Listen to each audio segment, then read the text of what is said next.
Gente, eu quero mudar de assunto agora. O presidente dos Estados Unidos, Donald Trump, afirma que não tem a intenção de criar isenções sobre taxas de aço e alumínio. Vou conversar com o Luca Bassani, porque essas tarifas já entram em vigor em abril, né, Luca? Conta aí pra gente, bem-vindo. É isso mesmo, Evandro. Boa segunda-feira a você, olá a todos que nos acompanham aqui no 3 em 1. O presidente Donald Trump, ele acabou frustrando a esperança de muitos líderes que, através de reuniões bilaterais, esperavam ter alguma isenção sobre as taxas sobre os metais, né, tanto aço quanto alumínio. Lembrando que essa taxação de 25% entra em vigor a partir do dia 2 de abril, portanto daqui a algumas semanas, e Donald Trump, então, ele acaba descartando essa possibilidade que foi aberta em outros casos. Vale a gente dizer que os Estados Unidos pretendiam taxar o México e o Canadá desde o começo do ano, reuniões bilaterais, acordos sobre as fronteiras fez com que isso fosse postergado. Inclusive o Canadá agora já é taxado, mas o México continua sendo isento. No caso dos chineses também eles foram taxados, enquanto outros países receberam um tratamento especial. Isso é especialmente importante porque o Brasil é um dos principais exportadores de aço e alumínio para os Estados Unidos. Os Estados Unidos são o segundo maior comprador do Brasil e o vice-presidente, também ministro da Indústria, Comércio e Serviços, Geraldo Alckmin, teve já reuniões com a Secretariado de Comércio dos Estados Unidos esperando uma isenção para esse tipo de comércio bilateral, algo que agora vê os seus planos frustrados. Donald Trump disse, abro aspas, eles nos cobram e nós os cobramos. Então, além disso, nos automóveis, no aço, no alumínio, teremos alguns adicionais. Ele espera, então, que tudo isso que envolve a indústria siderúrgica, metalúrgica, possa ser taxado a ponto de ajudar ou reindustrializar os Estados Unidos nesses setores tão essenciais e que tiveram uma certa defasagem durante os últimos anos, principalmente com o avanço do mercado chinês e dos outros mercados emergentes. Nós vamos ficar de olho porque Donald Trump é uma figura imprevisível, assim como ele disse que não haveria nenhum tipo de isenção no passado e acabou voltando atrás. Tudo indica que mais perto da data da vigência, ou seja, perto do dia 2 de abril, essa história possa mudar. Nós vamos ficar aqui monitorando, vendo também como o governo brasileiro irá se posicionar. Muito bom, Luca Bassani. Me deixa perguntar, de onde você está dessa vez? Olha, eu continuo aqui na África, estou hoje em Kigali, capital de Ruanda, vendo o conflito entre o Congo e os ruandenses. Fui no final de semana na fronteira com o Congo, no Lago Kivu, uma situação extremamente dramática dos refugiados que muitas vezes nós não falamos aqui, focando só na Ucrânia e na Palestina, né? Exatamente, seu Luca Bassani. Espaço está aberto para você, caso queira contar essas outras histórias. O nosso viajante que sempre colhe bons frutos, né, e muitas notícias importantes também desses caminhos que ele percorre pelo mundo. Até mais, Luca Bassani. Um bom trabalho para você por aí. Mais uma boa viagem para você, meu amigo. Alan Gani, o Luca terminou a participação dele trazendo uma informação interessante. Até 2 de abril, quando o negócio passaria a valer, pode ser que tudo mude. E pode ser que, ao chegar lá, Donald Trump tome uma nova decisão, a partir da reação dos países que seriam impactados por essa tarifa. Em que momento que a situação ficaria tranquila? Seria no momento em que nós não falássemos mais de Donald Trump todo dia no noticiário? Pois é, ficaria tranquilo, Evandro, se ele falar o seguinte, olha, vai ter tarifa, eu não vou voltar atrás, ou não vai ter tarifa e eu não vou voltar atrás. Ou seja, uma definição. Uma definição. O que não dá é toda hora anunciar uma tarifa e depois ele volta atrás. Por mais que isso seja uma estratégia de negociação, quando a gente fala em economia e mercado financeiro, isso é bastante delicado. Por quê, Evandro? Porque os agentes econômicos, investidores, empresários, eles gostam da seguinte palavra, previsibilidade. A partir do momento que você não tem previsibilidade, como é que você vai fazer o planejamento estratégico da tua empresa? Uma compra de materiais se você sabe se não vai ser taxado ou não. Então fica tudo parado. E essa imprevisibilidade começou a ir para preço, para as bolsas nos Estados Unidos, né? Começa a gerar volatilidade. E qual que é o grande problema? Isso pode se voltar contra ele. Porque se você começa a perder o controle dessas variáveis de mercado financeiro, isso começa a ter efeito na economia real. Portanto, eu acredito que o Trump vai ter que chegar... Ele está olhando para você. Olha lá, Trump, eu quero te dar um bom conselho. Pare com isso pelo seu bem, pelo seu bem. Alan Gani, agora Donald Trump entrou no poder também, ou voltou ao poder também por causa da inflação, que estava prejudicando bastante os americanos e que jogou uma dúvida sobre a continuidade da gestão democrata. E ele entrou falando, a primeira coisa que eu vou fazer é diminuir esse índice inflacionário, é fazer com que a inflação diminua. Agora, com tamanha instabilidade que você disse que pode levar para um caminho de aumento da inflação, me parece bastante incoerente. Pois é, muito incoerente, é contraditório. Porque qual que é o instrumento que ele tem na mão para tentar reduzir a inflação? Ele pode começar a cortar gastos públicos, então já está fazendo isso, uma limpeza da máquina pública, isso é acertado que ele está fazendo. Diminuição de gastos militares, né? Os gastos militares nos Estados Unidos são elevadíssimos por meio da OTAN, então isso é benéfico para reduzir a inflação. Aumentar a produtividade, desregulamentando a economia americana também. Agora, a tarifa protecionista, aumentar a tarifa de importação, né, dos produtos de fora ou de exportação, dá no mesmo, né, de quem está exportando para os Estados Unidos, gera um efeito inflacionário imediato. E aí vai contra exatamente o que ele falou na campanha. Então eu vejo como absolutamente correto essa limpeza que ele está fazendo dentro do Estado norte-americano, corte de gasto, isso eu acho altamente positivo. Agora, que parasse por aí, que não mexesse nas tarifas protecionistas, porque isso pode trazer inflação. Ô Piperno, no seu ponto de vista, onde Donald Trump quer chegar? Bom, ele é um sujeito autoritário e ele se acha o grande líder do mundo, né? O novo guia genial dos povos, ou seja, grande liderança mundial, e não é assim. Falta combinar com os russos, mas também com os canadenses, mexicanos e com todos nós. Os russos, ele combinou. Literalmente. Mas não entrou em acordo. Quer dizer, ele diz que os russos vão fazer tal coisa, aí o russo chega lá um dia depois e fala, veja bem, não é bem assim não. Então, na economia, nem vou falar do resto, mas na economia não tomou nenhuma boa medida até agora. Até porque, de vez em quando eu converso... Acha que nem os cortes de gastos foram positivos no seu ponto de vista? Ele cortou gastos de algumas agências.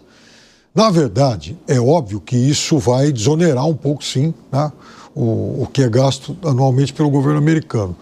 Porém, Evandro, essas agências, elas também sempre foram, acima de tudo, uma extensão do poder e da influência americana, seja pela marra, seja, de vez em quando, até soft power. Mas isso não estava lá de graça, por caridade, né? Afinal de contas, nós temos um espírito absolutamente nobre, desprendido, então nós vamos ajudar todo mundo. Nunca foi assim. Não é assim por parte de nação alguma. Agora...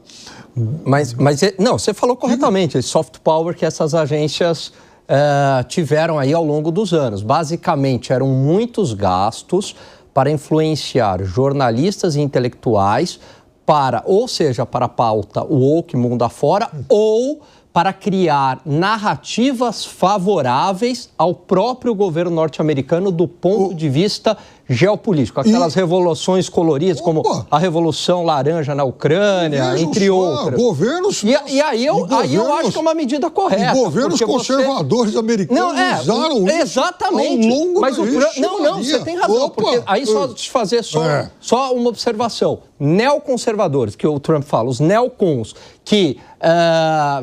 enfim, patrocinavam, queriam... Um monte. E aí que havia patrocinaram guerras, havia uma concordância, havia um interesse conjunto entre a esquerda norte-americana, os democratas, e esses neocons, Bush, McCain, entre outros, em promoção de guerras, em narrativas onde os dois partidos ali concordavam. O Trump é de uma ala conservador, que não é neocon, né, até explicando isso aí para a audiência, que é contra essa política norte-americana, expansionista, beligerante mundo afora. No entanto, essas agências, isso aí saiu na imprensa americana a rodo, Evandro, essas agências criavam narrativas mundo afora para o quê? Ou para desestabilizar governos que eram contrários aos Estados Unidos, ou para patrocinar grupos insurgentes que eram também contrários, favoráveis aos Estados Unidos e contrários aos governos locais. Onde que isso ficou absolutamente claro? Na guerra entre Rússia e Ucrânia. Ou seja, os Estados Unidos nunca fizeram nada de bonzinho, como tentaram vender, e o Trump acabou com isso. Nada disso.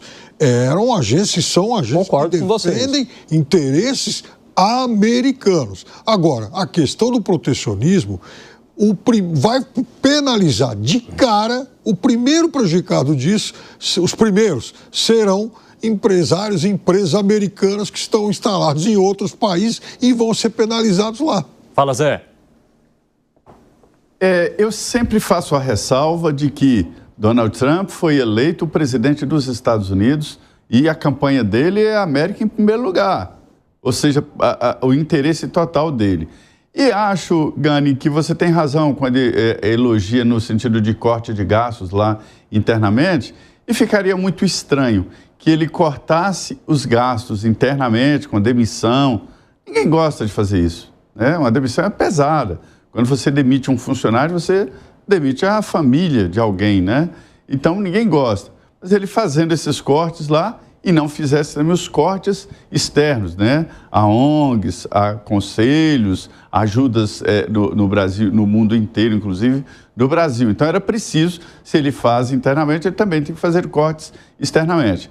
Por outro lado, essa história de proteção, eu acho isso uma interrogação do tamanho do mundo. Ninguém sabe onde é que vai dar isso. O país, quando ele é forte, quando ele é topo da cadeia alimentar, eu li um livro que fala exatamente do leão, do jeito do leão majestoso, por quê? Porque ele é topo da cadeia alimentar durante muito tempo. Nós, os sapiens, é que chegamos no topo da cadeia alimentar rapidamente e ainda não sabemos como lidar com isso, né? Essa responsabilidade. Então, quando se lidera, tem uma responsabilidade e um preço, um custo.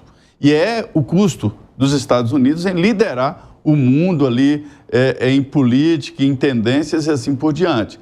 E ele está fazendo uma gestão, olha, nós aqui, e esquecemos o mundo.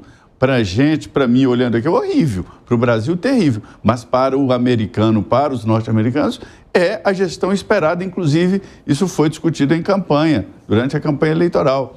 Agora, realmente, ninguém tem certeza de onde é que vai dar esse novo protecionismo que vai acontecer. Quer dizer, as indústrias estão todas partilhando peças de carro. Nenhum carro é mais fabricado totalmente num país. A última vez que eu vi aqui um carro da Fiat era o mais brasileiro, ele tinha 65% de produtos brasileiros embarcados, né? Era o mais brasileiro, ou seja, ninguém mais faz um produto sozinho. Então é um novo momento, vamos ver onde é que isso vai dar. Eu realmente é uma interrogação muito grande para saber o que vai dar esse protecionismo. Ô, Segré, você acha que essa já era uma atitude contratada pelos eleitores americanos? Se o Mais América, tenho a impressão de que tem alguma negociação interna com industriais, fabricantes de alguns produtos que está tendo o impacto que poderia ter o impacto do insumo, por exemplo, do aço e alumínio, que permita fornecer produtos sem a necessidade de que o preço aumente tão facilmente.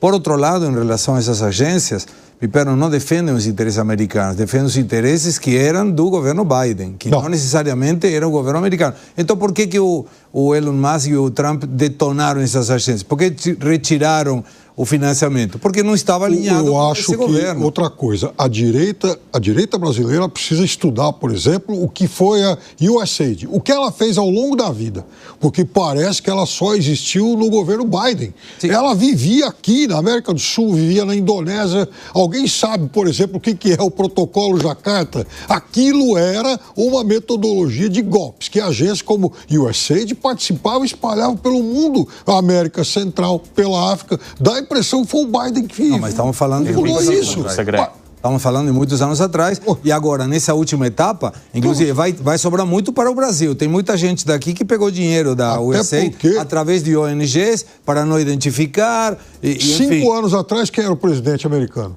Era Trump. Então, e aí a USAID também não fazia Não, mas parece que desvirtuou um pouco. E por outro lado, tem outra questão também, que me parece que a questão da despesa está sendo cortada de fato. Tem um brasileiro que é vereador, não lembro em que cidade, Maurício Galante, que explicava. Elon Musk quis detonar o cartão corporativo. A justiça falou que não. Fez o quê? Colocou $1 de limite. Acabou com todo o problema. A despesa americana vai diminuir e isso vai ser bom para os americanos.